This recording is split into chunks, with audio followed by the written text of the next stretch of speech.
Hello everyone, glad to be back. Today is the 9th of October, now it's 15 to 11 in the morning Moscow time. I'm Levan Gudadze and this is my first update for the day in which I will share all the main news that are making headlines in Russian media outlets and Russian language pages on different internet platforms. There are quite a few very significant developments and news that I like to share with you for this moment, but before I start, let me make a little announcement.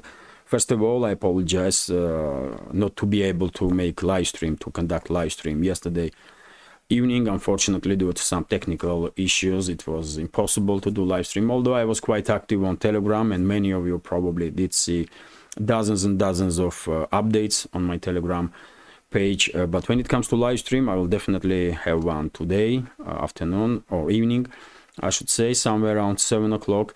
And well, I have to do this live stream because I need to test StreamYard. Previously, my live streams was made through OBS Studio, but before, because I'm preparing myself for tomorrow's interview with hosts of Duran Show, Alex Christoforou and Alexander Mercouris, and because that interview will be conducted through StreamYard, of course, I have to test that StreamYard in real time, and I will do it today. When it comes to interview with Alex Christoforou and Alexander Mercouris, it will take place tomorrow, 5 o'clock Moscow time. It will be a live stream, and hopefully you will find time to join tomorrow's interview, tomorrow's live stream, and also today's live stream, by the way, which will take place in evening 7 o'clock. That's been said. Let's talk about news now, and I will start with short summary of the situation on Ukrainian battlefield. And well, according to reports from Russian media outlets, no breakthroughs are or have been seen on any of the sectors of the front line from anyone side, although recent days it's definitely noticeable that Russian forces did become significantly active, especially in the northern sectors of the front line from Seversk up to Kupiansk, and Russian armed forces had quite significant, this local scale successful offensive operations, and well, I will say final preparations for large scale Russian offensive or decisive actions from Russian side have begun. And even though some military experts predict that Russian large-scale offensive operations will begin during this autumn, I have a little bit different reading of big picture. I think during the autumn, in next weeks, Russian side will prepare ground for large-scale or major offensive operation, and to do so, Russian side will increase significantly pressure on Ukrainian forces, not just on the northern sectors of the front line or central sectors of the front line, but also in the southern sectors, in Kherson, Zaporozhye, South Donetsk sectors of the front, which is the main axis, by the way, of Ukrainian so-called counteroffensive, or used to be main axis because there is no more Ukrainian counteroffensive, and it has ended catastrophically for Ukrainian armed forces, as we know it. And well, my understanding of situation is that during the next several weeks, until winter basically, Russian forces will gradually increase pressure on Ukrainian forces. There will be constant local scale offensive operations all along the front line, and some settlements, some small settlements will definitely become under Russian control. But when it comes to general offensive, I'm quite sure this winter, somewhere around January, beginning of February, of course I cannot know exact data of this Russian offensive, but somewhere around winter we will probably see the decisive actions from Russian forces, and after that, I think end of this conflict will be seen on horizon. So that's when it comes to situation on the battlefield. Russian armed forces have initiative all along the front. Ukrainian military personnel lost initiative even in the Zaporozhye, on the Zaporozhye and South Donetsk sectors. And even though there are some attempts from Ukrainian units to conduct some local scale operations in direction of Kopani, for example, in direction of Novoprokopovka, it's obvious that they lost initiative. And I'm quite sure Ukrainian side would not be able to regain initiative on any of the sectors. They just don't have enough manpower, they don't have enough military equipment. What is no less important, or even most important, is that Ukrainian armed forces are losing morale and spirit, fighting spirit, because information, despite heavy propaganda of Kiev regime, information is spreading among Ukrainian military personnel, and more and more Ukrainian soldiers are realizing that they have been used by Western masters of Zelensky and his associates as pawns in this battle, in this war against Russia. And that's why we see clear increase of instances when Ukrainian forces, Ukrainian military personnel is surrendering, and this trend will not stop. Me personally, as I said quite a few times before, I expect that not just some platoons will surrender, but I expect that fairly soon we will see entire battalions of Ukrainian armed forces lay down arms and surrender, maybe even brigades.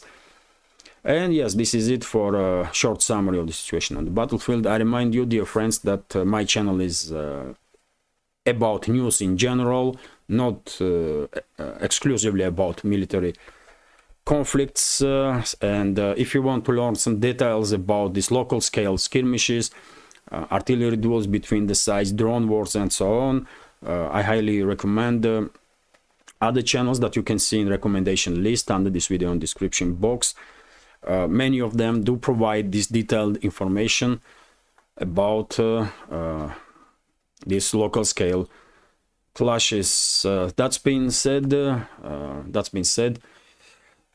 Before I share with you some additional news, let me note that this project with several channels on YouTube, Rumble, and Telegram, including this one, exists solely thanks to support of members of our community, and I will be immensely grateful if you will also consider to support my work with small donations through PayPal, Buy Me a Coffee, or by subscribing to my Patreon page. You can see links under this video in the description box or in the pinned comment.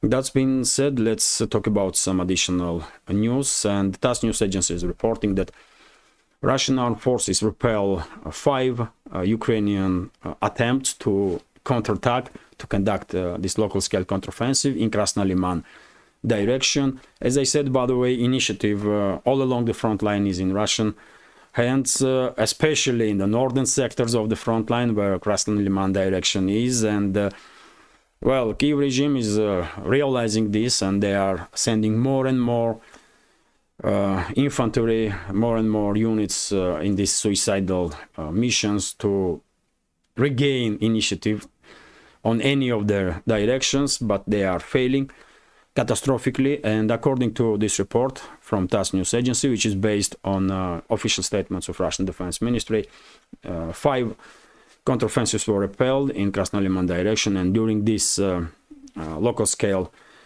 fights, Ukrainian side lost up to 50 military personnel. As I said, Ukrainian units were sent basically to conduct suicidal operation, and this is repeating this criminal orders from Kiev regime is repeatedly made day after day by Zelensky and his so-called generals. Let's continue. RIA Novosti is reporting that Maria Zakharova, official representative of Russian Foreign Ministry, did react on statements from head of Ukraine's military intelligence, Kirill Budanov, who said, according to Ukrainian Espresso media outlet, that Ukrainian side conducted 3 attempts to to establish control over the Zaporozhye nuclear power plant, but they failed. And well, Maria Zakharova reacted on these statements from Budanov and said that this information that comes directly from Ukrainian side, high-ranking Ukrainian official, should be cold shower for UN. Should be cold shower for UN, and because Russian side was repeatedly stating that Kyiv regime is endangering not just Zaporozhye nuclear power plant itself, but basically civilians just everywhere in Europe, in the European part of this Eurasian continent, because if anything happens on Zaporozhye nuclear power plant, it's the biggest nuclear power plant in Europe, by the way. So of course there will be no safe place anywhere. But UN, for whatever reason, did not act accordingly. But well, from after this statement of Budanov, one may think that UN's leadership of UN will come out with statement and condemn this these operations of Ukrainian forces, and same should be done by IAEA. Same should be done by leadership of IAEA, International Atomic Energy, which never ever stated that Ukrainian side is endangering Zaporozhye nuclear power plant and shelling and attacking Zaporozhye nuclear power plant, although I'm quite sure they have enough evidence to say so. But anyway, by the way, let's talk about some other news. And of course, one of the major news worldwide nowadays is the situation in Israel. As we know, 2 days ago, Hamas, organization that is controlling sector Gaza Strip. This is Palestine, as you know, divided on two parts, West Bank and the Gaza Strip. West Bank is controlled by Fatah organization. Yasser Arafat used to be leader of Fatah organization. So many of you are probably more familiar with the name of Yasser Arafat and Fatah. But for recent 3 years, after confrontation between Fatah and Hamas organization become in full control in Gaza Strip. And Hamas began its military operation against Israel a few days ago, and we have a statement today from IDF, Israel's armed forces, and according to these statements, during the night time, more than 500 targets of Hamas were destroyed by Israeli armed forces. And well, according to Tel Aviv, more than 400 Hamas fighters were killed in Gaza Strip, and several hundred were killed on Israeli territory.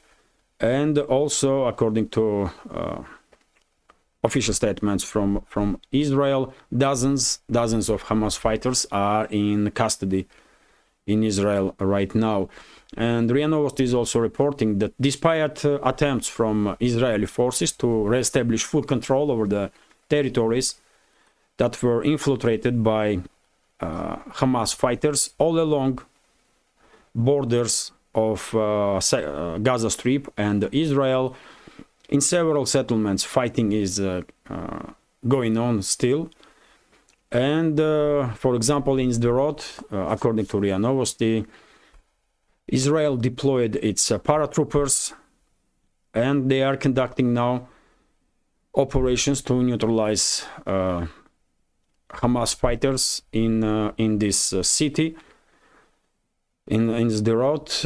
And well, according to latest reports that I see from different media sources. During these hostilities, 2 days of hostilities between Palestine and Israel, Palestinian side lost over 1,000 people, although officially, as I understand, the Ministry of Health Care of Palestine or Gaza Strip stating that up to 400 people were killed and about 2,000 people were wounded, but independent sources are reporting different numbers, and according to independent sources that I see on internet, over 1,000 Palestinians were killed, and from 3 to 5,000 Palestinians were wounded, which is not surprising, by the way, if you take into account extremely heavy shelling of Gaza Strip. And for example, just look at this. This morning, by the way, this was happening this morning, according to reports, and as you can see, it's immense shelling of Gaza Strip is taking place, and this high number of casualties probably aren't gonna surprise anybody. It's difficult to understand how anyone will survive in such conditions in areas where these strikes are taking place. And this is just one instance, by the way. There is constant bombing and shelling of Gaza Strip. And of course, Palestinian side is also trying to retaliate, and they are shelling Israeli side with their missiles. During the night, Israel's Iron Dome was very active in many areas, including Tel Aviv, by the way. And according to reports, Hamas did launch missiles in direction of Ben Gurion Airport in Tel Aviv. And according to latest reports, Iron Dome air defense system did manage to shut down all the missiles, and there was no damage done to airport. But this information needs to be, of course, confirmed by Israeli officials. And well, when it comes to casualty numbers on Israeli side, also different accounts, but according to some Israeli media, up to 700 Israelis have been killed during these hostilities, majority of them civilians, and more than 2,000 Israelis were wounded. And this number is increasing as fighting is intensifying. So extremely tense situation, extreme level of escalation.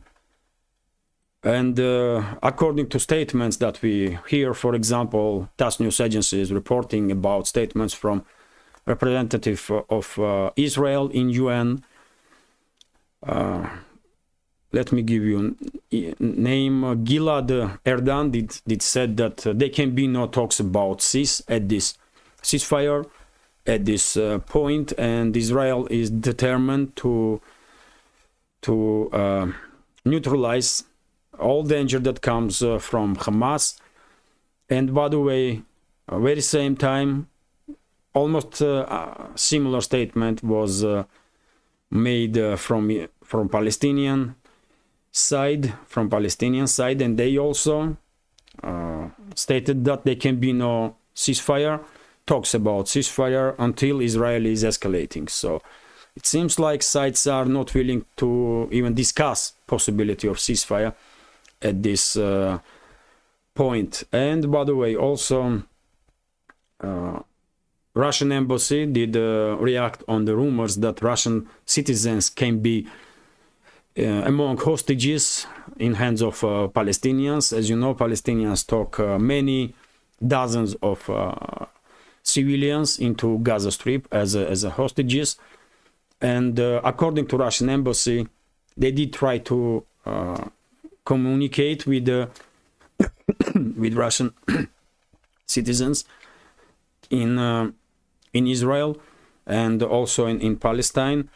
And at this point, Russian embassy has no information about casualties among Russian citizens or hostages, Russian hostages but information, of course, is still checked by embassy. And RIA Novosti is reporting that according to media, in this case, Haaretz, this is, I guess, Israeli media outlet, Haaretz. According to this media outlet, Israel did not have any intelligence information about this operation that Hamas conducted against Israel. And well, by the way, I guess everybody in this world did find it difficult to believe that Mossad, one of the best intelligence services in the world, if not best, did not have information about this operation that was planned probably for months ahead. And I did see on Telegram statements of Israeli soldiers, by the way, former Israeli soldiers. I remember one of the videos when sergeant of Israeli army who was serving on the border with Palestine, and this sergeant was saying in his video that system is such a complicated on the borderline that sometimes it reacts even when birds are flying around, and it's just technically impossible. It's technically impossible not to notice not just military personnel of Hamas were running towards these fences, but bulldozers, by the way. They were operating with tractors to pull down these fences, and probably you all see these big videos of beginning of this infiltration from Palestinian forces. And this former Israeli soldier was shocked how it happened, and this soldier was asking questions. Maybe it was some kind of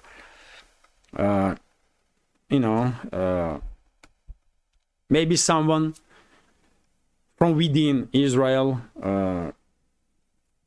sabotage defensive forces on the border with sector Gaza. That's only questions, by the way, and it's legit questions in my understanding, which was asked by former Israeli soldier who served 2 years exactly on that border with Gaza Strip.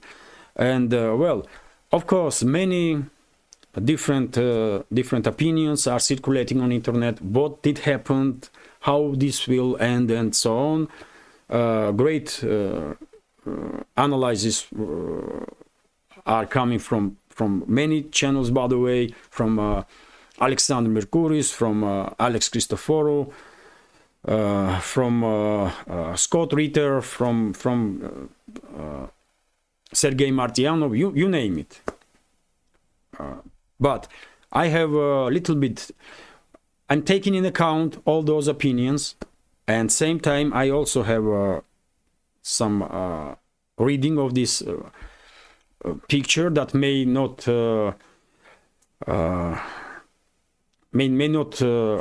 not similar to other opinions. And well, my understanding is that maybe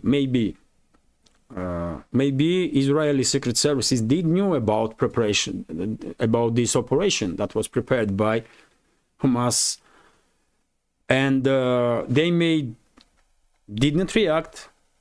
Mossad, CIA, and other intelligence services, including MI6, by the way, British military intelligence, they did not react. They may allow this to happen so that current leadership of Israel, who may not be involved, or at least not all of them, so that current leadership of Israel will have a kind of justification in their hands after those horrific videos that we see during previous days, to conduct operation against Gaza Strip like Azerbaijan conducted operation against Nagorno-Karabakh just several weeks ago. And as we all know, after Azerbaijan's operation in Karabakh, this Armenian enclave is now empty. Armenian residents, vast majority of Armenian residents, were forced to leave Nagorno-Karabakh, and they are now in Armenia, and probably they will, some of them will flee for Russia, some of them from other countries, but Nagorno-Karabakh itself is practically empty from residents, from local Armenian residents. And I think maybe something like that is prepared by Israel's secret services with participations of Western secret services, major Western secret services, let's say USA and UK, to be conducted against Gaza Strip.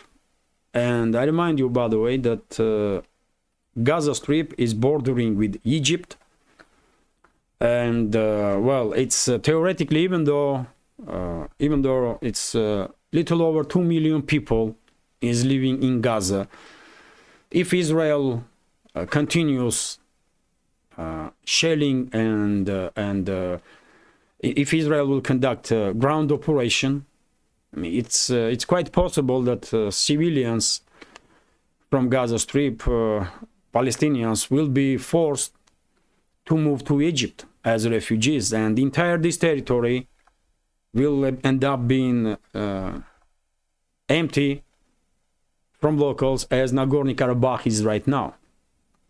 So I may be mistaken, by the way. I may be mistaken, but if Azerbaijan did manage to conduct such operation, even though Baku, by the way, officially stated that rights of Armenians will be protected, so they did not demand it from Armenians to leave. But because of mistrust, because of between the sides, because Armenian civilians were, scared for their lives, they made the right decision at that situation, and they flee for Armenia because they were not sure if it's safe to stay in Karabakh. And I'm afraid similar may happen with the Gaza Strip also. And well, did world say anything about Nagorno-Karabakh? There was statements here and there, but nothing else, isn't it? Nothing was done to protect Armenians in Nagorno-Karabakh. So if so-called Western elites did not say nothing about that situation, it's quite possible, by the way, that these Western so-called elites will say also nothing, or just several statements, if a similar scenario will be enforced in Gaza Strip. And we should remember that Netanyahu and some other high-ranking officials already did stated that this war will be a long one. So they definitely are not planning to stop anytime soon. And I'm afraid if world community will not step in right now and would not stop this madness, I'm afraid something like Karabakh Scenario will be play out in Gaza Strip. You tell me if my reading of picture is mistaken. It may be, but that's how I see situation. And by the way, when it comes to West Bank, almost about 3 million people are living there, about 3 million people. And if West Bank gets involved, and there already been reports that there are some clashes taking place between Israelis and security forces of the West Bank, then very same may happen to West Bank. And I think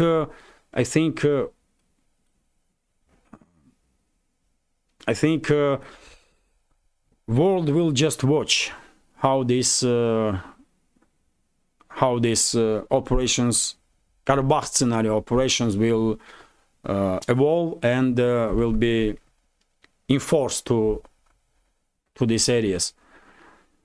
And when it comes to, by the way, for example, also there are some informations that Hezbollah, which is the most significant military force in the region after Israeli army itself, there was some reports that Israeli army and Hezbollah were shelling each other during previous days, but at this moment no indicators that any of the sides are planning full-scale military operation.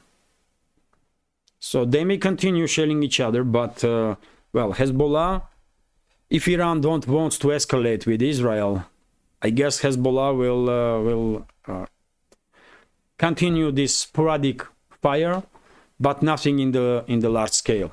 And Israel will also shell time to time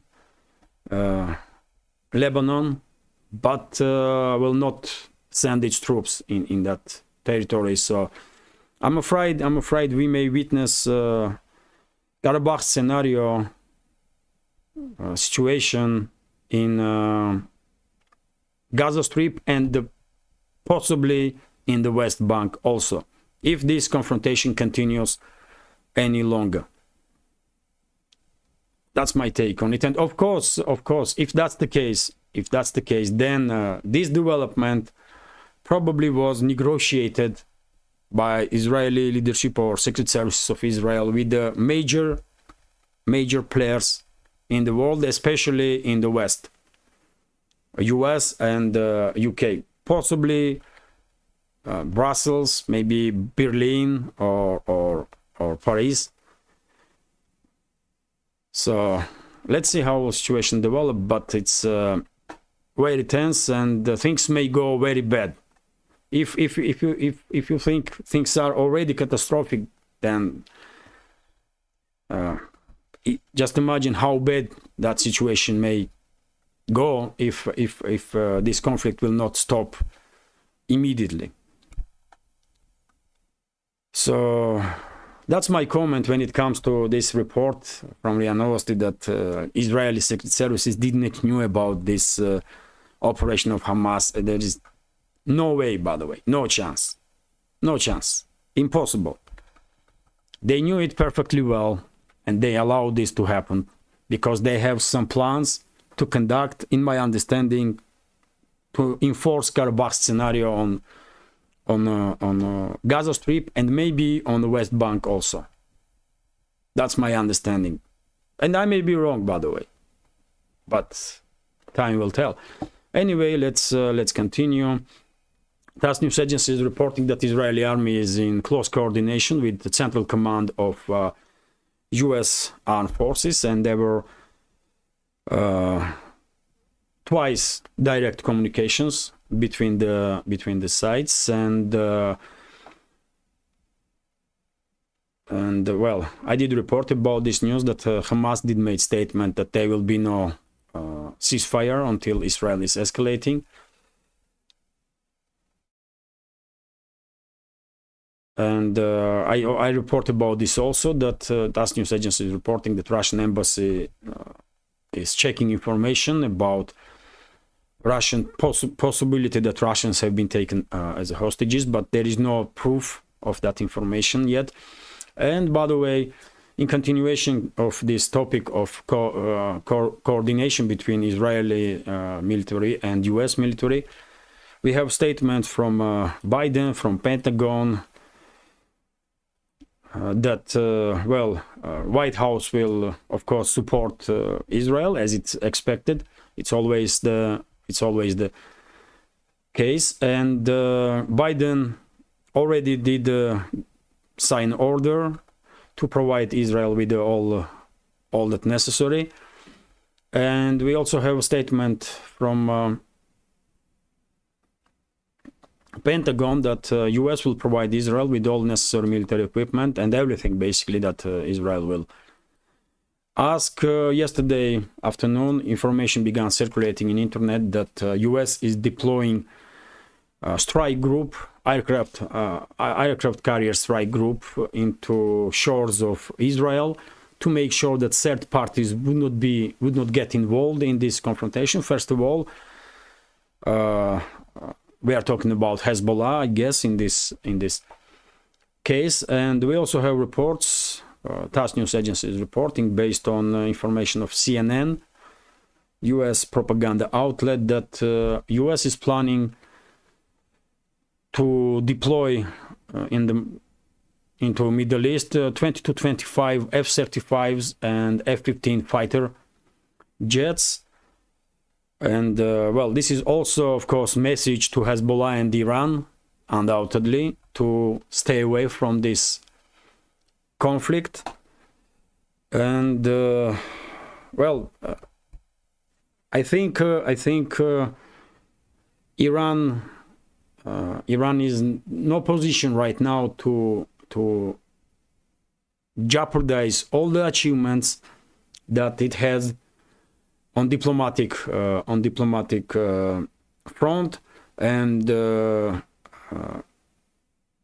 Alex Christoforou and Alexander Mercouris greatly described this situation with Iran. They had a significant achievement on diplomatic field, especially with Saudi Arabia, when it comes to normalization of relationships. And well, I don't think Iran will get involved in this conflict. And if that's the case, then I think Hezbollah will also stay passive. There may be some local scale skirmishes, local scale shellings, like we see yesterday morning, for example, between Hezbollah fighters and Israeli fighters, but mainly Hezbollah will stay out of this conflict, as I understand. But who knows? I may be mistaken, by the way. But that's my reading of the situation. I guess Palestinians, Hamas, and all the other groups in Gaza Strip are on their own, because I don't think any regional power will provide any significant assistance when it comes to weapons, military personnel, or and so on. There will be strong statements for sure, but when it comes to support on the ground, I don't think any country is coming to support Hamas or Fatah, by the way, if situation will escalate also in the West Bank. And TASS news agency is reporting that well, exodus in Gaza Strip has already begun, by the way, and some 70,000 Palestinians already left their homes because of these hostilities between the sides, and I'm afraid this number will increase dramatically. It's already tragedy what is happening, but I'm afraid this number will increase dramatically as fighting between Israel and Palestinian armed groups continue.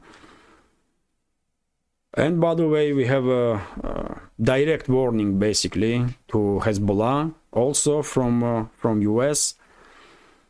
And Antony Blinken, head of State Department, directly warned Hezbollah to not get involved in this conflict. And of course, the deployment of aircraft carrier strike group in close to shores of Israel, and additional fighter planes and military personnel, by the way, to Middle East, of course, is a strong enough warning. And I think Hezbollah, because of Hezbollah will stay away from this, stay out of this conflict. And same I will say about Iran. Otherwise, by the way, if I'm mistaken and Hezbollah and Iran will get involved, then we are talking about regional war, and in that case, it's highly likely, in my understanding, that we will probably see use of nuclear weapons in this region by Israel. That's how bad situation may go from now, which is already catastrophic. But I mean, things may escalate unimaginably. So yes, RIA Novosti is reporting that Hezbollah is given severe warnings, and also TASS news agency is reporting that Iran, by the way, denied any involvement of operations of Hamas, any involvement in planning of this operation. And well, I think Iran is not really involved in this, by the way. I really think so, because they don't need this. Iran definitely don't need to jeopardize its successes on diplomatic front. They have improved significantly their relationships with Saudi Arabia. They improved their relationships with Russia, with China. They are in talks even with US, by the way, and just recently some exchange did take place of prisoners, and Iranian frozen funds were unfrozen, and Iran will receive billions. And Iran is in a path, on a course of improving its situation. And why Iran will escalate right now? I mean, it does not make any sense for Iran, isn't it? Why? So that's why I think it's and Iran always did acted quite pragmatically, and I don't think anything has changed in approach of leadership of Iran. So, well, when it comes to disinformation that Iran is denying its involvement in these operations of Hamas, I think this information is correct. But anyway, there are many other topics in this world, of course, that are discussed in Russian media. And here we have RIA Novosti's report that party of Scholz lost dramatically in the Gessen region of Germany. It was a regional elections, by the way, and according to preliminary data, Scholz's party, Social Democrats, receive only 15% of the votes, 15.1% of the votes in Gessen province. And well, they had not significantly better results in several other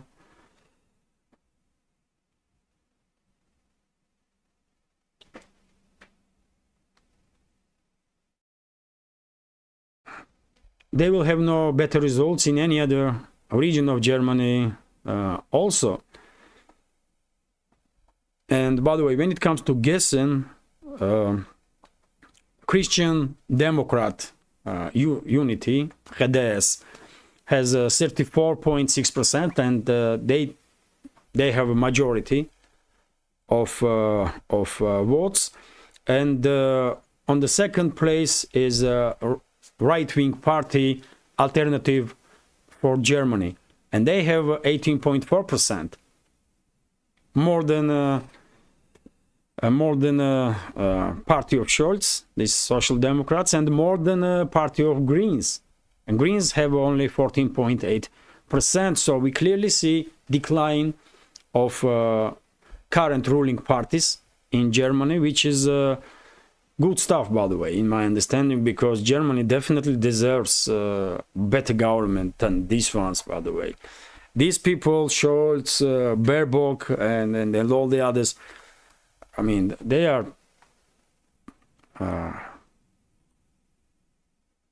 Germany definitely deserves better leaders, in my understanding, by the way. I'm not German citizen, it's not my business, really. But, you know, as a fellow human, I will wish for Germany definitely better leaders that care about German citizens more than they care about their enrichment, their own enrichment, or some globalist agendas.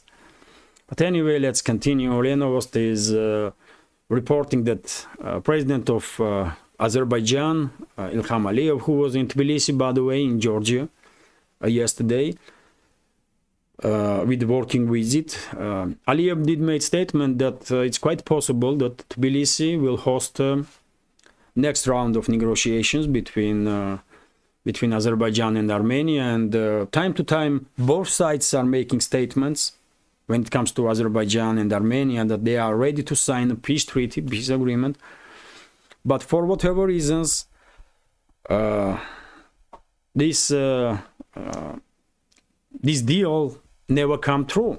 There is always something is taking place because of which one or another side is refusing to participate in meetings. Recently, for example, in Spain, supposed to be meeting between Aliyev and Pashinyan, Prime Minister of Armenia, but Aliyev didn't go there. And yesterday, there were reports, or day before yesterday, we had reports that meeting between two leaders of two South Caucasus countries may meet in Brussels. And now we have statements that Tbilisi may host next round of negotiations between the sides. And well, let's see if somehow, even though I am quite skeptical about peace between Armenia and Azerbaijan, but if somehow sides will manage to sign the peace agreement and hold on to this agreement without violating it, oh, that will be great. That will be a great deal for entire region, by the way, not just for these two countries, but for entire region. But it's nice to see that Tbilisi, Georgia, is actively involved in peace, in diplomatic field, and are playing good role to achieve peace between Armenia and Azerbaijan. And right now, in real time, by the way, we have breaking news from RIA Novosti that, let me read it, by the way. I will open this news right now. And, well, Israeli army made statement that fighting in Israeli cities has ended. So probably that means that Israeli army did manage to establish full control over all the settlements that were infiltrated by Hamas forces. And according to this information from Gaza, more than 4,400 missiles were launched during these days towards Israel. Information is coming right now, and there will be some additional news, of course, about it. It's breaking news. So yes, probably we can say now that hostilities in Israeli cities and settlements have ended, and now I'm afraid Israel will begin next phase of its military operations inside the Gaza Strip itself. Time will tell. TASS news agency is reporting that Russian Foreign Ministry made a statement about Armenia's ratification of Rim Statute, and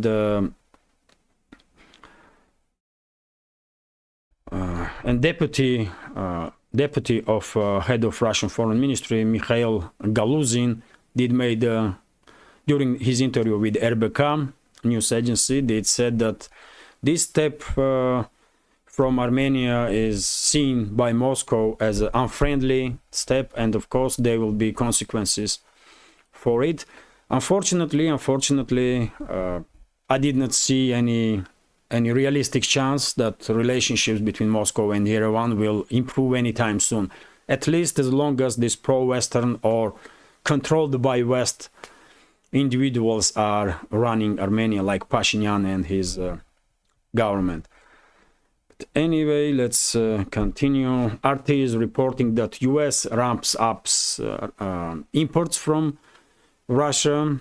That's quite surprising news, isn't it? And well, let me read several sentences. The US has increased imports of goods from Russia despite imposing widespread economic sanctions on Moscow.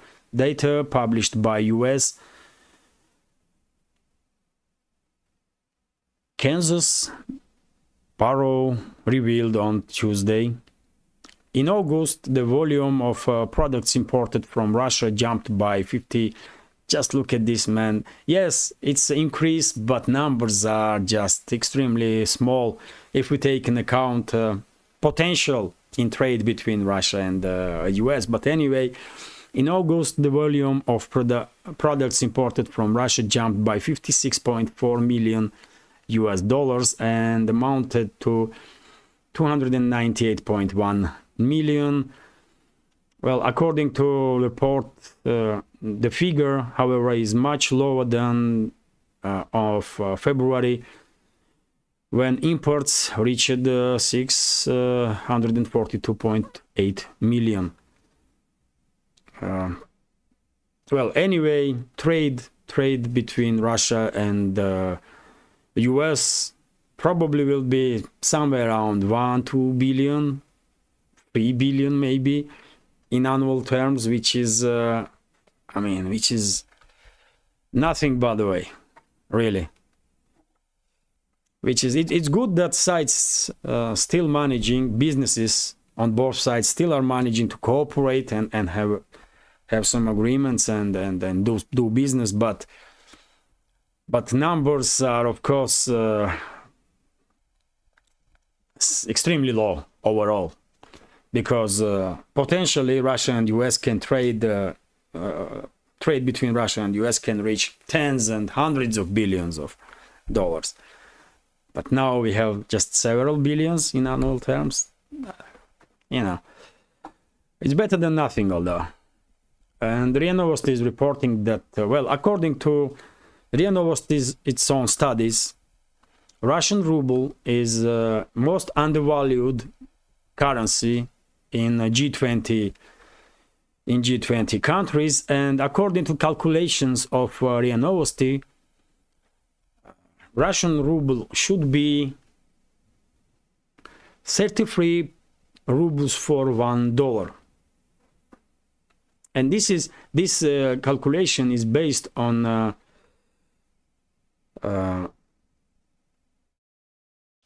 prices of combo meal. All the media outlets do this kind of stuff. They are calculating their own ways, currencies, real values included, and many other stuff. And well, according to combo meal, which contains burger, fries, and a glass of cola, or how you say it in US, how you call it? I forget it, man. Soda, yeah. Soda. So if you this combo meal, which contains just a burger, French fry, and a cup of cola, soda, Russian meal is the cheapest one in G20 countries, and the most expensive one is in Germany. And according to this data, RIA Novosti is concluding that, well, realistically speaking, Russian ruble supposed to be 33, exchange rate supposed to be 33 rubles for $1. Well, I am not quite sure that this is